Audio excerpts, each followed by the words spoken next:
আসসালামু আলাইকুম দর্শক, আশা করি সকলেই ভালো আছেন। আবারও বাসায় ঢুকে যুবদল নেতাকে গলা কেটে হত্যা, অর্থাৎ প্রতিদিন এই ধরনের হত্যাকাণ্ড বাংলাদেশে চলছেই। কবে থামবে আল্লাহ ভালো জানেন। দেশের এহেন পরিস্থিতিতে অবশ্যই সকলকে সজাগ থাকা প্রয়োজন, বিশেষ করে প্রশাসনকে বেশিভাবে সজাগ থাকা প্রয়োজন। দর্শক, ঘটনাটি ঘটেছে খুলনায়। মোহাম্মদ শামীম নামে যুবদলের এক নেতাকে কুপিয়ে ও গলা কেটে হত্যা করা হয়েছে। হত্যাকাণ্ডে দুর্বৃত্তরা অংশগ্রহণ করেছে।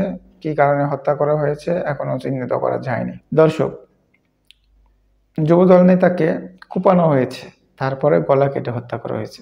বিষয়টা কিন্তু খুবই ভয়াবহ।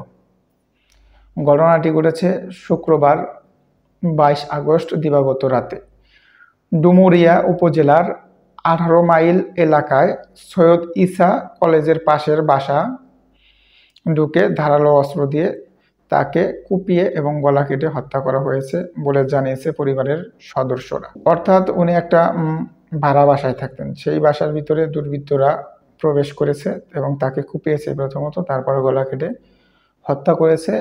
এটা নিশ্চিত করেছে তার পরিবারের সদস্য। শনিবার সকালে পরিবারের সদস্যরা তার গলা কাটা মরদেহ পড়ে থাকতে দেখে পুলিশকে খবর দেয়। জানা গেছে, শামীম সাতক্ষীরার তালা উপজেলার ইসলামকাটি ইউনিয়নের উথালিয়া গ্রামের আব্দুল গফফর শেখের ছেলে ও সাবেক ইউপি সদস্য। অর্থাৎ সে হচ্ছে গিয়া গফফর শেখের ছেলে এবং সাবেক ইউপি সদস্য, অর্থাৎ সাবেক মেম্বার। তিনি তালা ইসলামকাঠি ইউনিয়ন যুবদলের যুগ্ম আহ্বায়ক ছিলেন। শামীম দীর্ঘদিন থেকে ডুমুরিয়া 18 মাইল এলাকায় থাকতেন এবং সেখানে কীটনাশকের ব্যবসা করতেন। অর্থাৎ তিনি ওই ইউনিয়নের যুগ্ম আহ্বায়ক ছিলেন, ছাত্র অর্থাৎ যুবদলের। আবার সে একটা ব্যবসা করত, কীটনাশক বিক্রির ব্যবসা করতেন।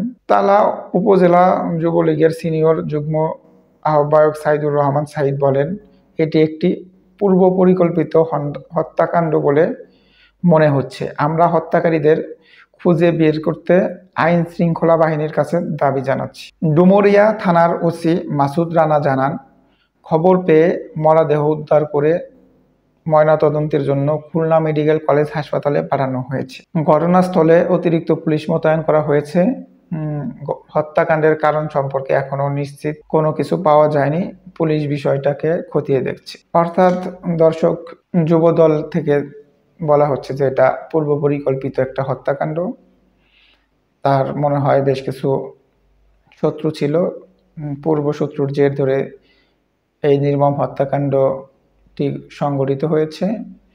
পুলিশ প্রাথমিকভাবে লাশটিকে ময়নাতদন্তের জন্য খুলনা মেডিকেল কলেজ হসপিটালে পাঠিয়েছে এবং যে এরিয়ায় এই হত্যাকাণ্ডটি ঘটেছে ওখানে আরও পুলিশ মোতায়েন করেছে এবং নিরাপত্তা জোরদার করেছে। আর কেন বা কি কারণে কে হত্যা করেছে এখনো পর্যন্ত সেটার কোনো নিশ্চিত তথ্য পাওয়া যায়নি, তবে পুলিশ তদন্ত চালিয়ে যাচ্ছে।